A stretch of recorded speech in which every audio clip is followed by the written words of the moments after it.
नमस्कार, clean news Rajasthan में आपका बहुत बहुत स्वागत है। चलिए देखते हैं शाम तक की सभी मुख्य खबरें फटाफट अंदाज में।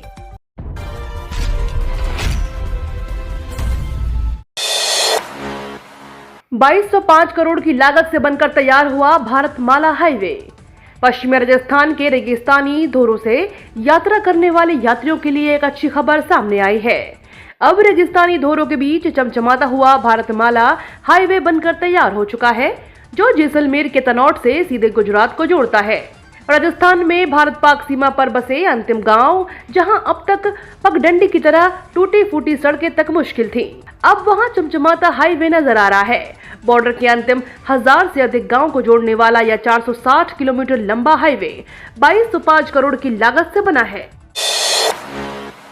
टॉप इंजीनियरिंग कॉलेजेस में एडमिशन के लिए इस तारीख से शुरू होगी जेईसी काउंसलिंग।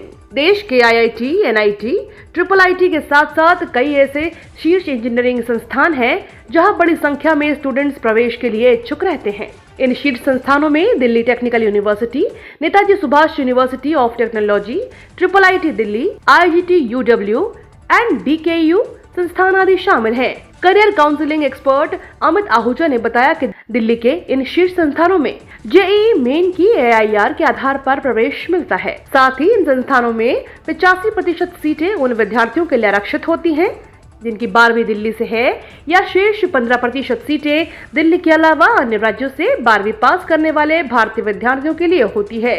इन संस्थानों में प्रवेश प्रक्रिया 5 से 25 सितंबर तक होगी। मछली पालन करने पर सरकार देगी लागत का 60% अनुदान, जानिए कैसे करें अप्लाई। देश में मछली पालन को बढ़ावा देकर रोजगार और देश का निर्यात बढ़ाने के लिए केंद्र सरकार ने प्रधानमंत्री मत्स्य संपदा योजना की शुरुआत की है। इस योजना से अधिक लोगों को जोड़ने के लिए जिला कलेक्टर लगातार जागरूकता फैला रहे हैं। बड़ी बात यह है कि मछली पालन के लिए जो स्ट्रक्चर बनेगा उसमें जितनी लागत बनेगी उसका 60% केंद्र सरकार आपको भुगतान करेगी। इसमें मछली पालन से जुड़े व्यक्तियों को विभिन्न सुविधाएं मुहैया कराई जा रही हैं। योजना का लाभ लेने के लिए मछुआरा समुदाय, मत्स्य पालक, मछली विक्रेता, स्वयं सहायता समूह, मत्स्य सहकारी समितियां, निजी firm, fish farmer producer organisation अथवा कंपनियां, अनुसूचित जाति, अनुसूचित जनजाति और महिलाएं इस योजना का लाभ लेने के लिए आवेदन कर सकती हैं। राजस्थान के हर जिले में नियुक्त होंगे एडवोकेट, जल्दी होगा केसों का निपटारा। राष्ट्रीय विधिक सेवा प्राधिकरण ने कमजोर और वंचित वर्ग को जल्दी न्याय और राहत देने के लिए अनूठी पहल की है। इसके लिए प्रत्येक जिले के विधिक सेवा प्राधिकरण में legal and defence counselling system के तहत कॉन्ट्रैक्ट बेसिस पर अधिवक्ताओं की नियुक्ति की जाएगी। यह अधिवक्ता वंचित एवं कमजोर वर्ग के पीड़ितों को न्याय दिलाने में सहायता करेंगे। इसके लिए 12 सितंबर तक आवेदन आमंत्रित किए गए हैं। पीएम किसान सम्मान निधि पर केंद्र सरकार के राज्यों से अहम बैठक, ले आया फैसला। प्रधानमंत्री किसान सम्मान निधि योजना को लेकर केंद्र की नरेंद्र मोदी सरकार में कृषि और किसान कल्याण मंत्री नरेंद्र सिंह तोमर ने राज्यों के कृषि मंत्रियों के साथ बैठक की। बैठक में इस योजना के बारे में कई मुद्दों पर विचार से चर्चा की गई, जिसमें राजस्थान के अलावा उत्तर प्रदेश, बिहार, कर्नाटक, केरल, अरुणाचल प्रदेश, असम, पंजाब, छत्तीसगढ़, गुजरात, आंध्र प्रदेश, हरियाणा, उत्तराखंड और महाराष्ट्र के कृषि मंत्रियों ने इस योजना को लेकर अपनी बातें कही। 1 करोड़ कर्मचारी और पेंशनर्स के डीए में 4% की वृद्धि दर। लंबे समय से केंद्र सरकार के 1 करोड़ से अधिक कर्मचारी पेंशनर महंगाई भत्ते में वृद्धि की राह देख रहे हैं। उनका इंतजार जल्द पूरा हो सकता है। बड़ी अपडेट के मुताबिक सितंबर के आखिरी सप्ताह में होने वाली कैबिनेट की बैठक में उनके महंगाई भत्ते में वृद्धि की घोषणा की जा सकती है। कर्मचारियों को इस महीने बड़ी खुशखबरी दी जा सकती है, जिसमें महंगाई भत्ते में 4% की वृद्धि का ऐलान किया जा सकता है। वहीं उनके महंगाई भत्ते बढ़कर 38% होने तय है। इसी बीच जुलाई महीने में एआईसीपीआई आंकड़े भी जारी कर दिए गए हैं। राजस्थान में फिर छाए काले बादल, इन जिलों में झमाझम बारिश का अलर्ट जारी। 4 दिनों की बेरुखी के बाद एक बार फिर से प्रदेश में मानसून सक्रिय होते हुए नजर आ रहा है। सितंबर के पहले सप्ताह के दौरान प्रदेश के अधिकांश भागों में औसत से कम बारिश दर्ज होने की संभावना है। साथ ही 8 और 9 सितंबर से एक बार फिर से मानसून के सक्रिय होने तथा बारिश की गतिविधियों में बढ़ोतरी होने की संभावना है। साथ ही आने वाले 4 से 5 दिनों तक प्रदेश वर्तमान में राज्य के अधिकांश स्थानों पर पश्चिमी हवाएं प्रभावी है और मानसून ट्रफ लाइन अपने सामान्य अवस्था से काफी उत्तर में है।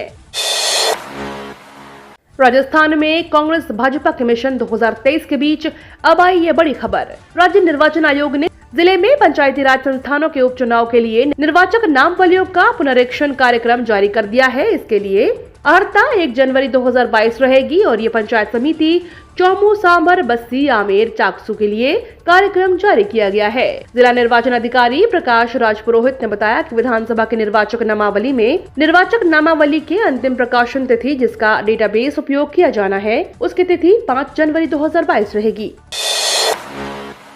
2 बड़ी प्रतियोगी परीक्षाएं होंगी इस माह। रोडवेज कराएगा फ्री सफर। सितंबर माह में 2 बड़ी परीक्षाएं आयोजित होने वाली हैं। इन परीक्षाओं के लिए रोडवेज ने तैयारियां पूरी कर ली हैं। पहली परीक्षा संघ लोक सेवा आयोग की ओर से 4 सितंबर को और दूसरी परीक्षा 11 सितंबर को कर्मचारी चयन बोर्ड आयोजित करेगा। आपको बता दें, मुख्यमंत्री अशोक गहलोत की बजट घोषणा के तहत राजस्थान राज्य पथ परिवहन निगम परीक्षार्थियों को निःशुल्क यात्रा की सुविधा दे रही है। राजस्थान में विद्युत उत्पादन की 8 इकाइयां ठप, 4 से 5 घंटे बिजली गुल। राजस्थान में फिर से अचानक बिजली संकट गहरा गया है। राजस्थान की 8 विद्युत उत्पादन इकाइयां बंद हो गई हैं। इससे बिजली संकट की स्थिति बन गई है। बारिश का दौर कम होने के साथ ही बिजली की मांग बढ़ गई है। बिजली की मांग 14,100 मेगावाट तक पहुंच गई है। इधर तकनीकी कारणों से सरकारी बिजली उत्पादन कंपनियों की 6 यूनिटें और अडानी की 2 यूनिट से बिजली उत्पादन ठप हो गया है। मांग और आपूर्ति में 2000 मेगावाट का अंतर आ गया है।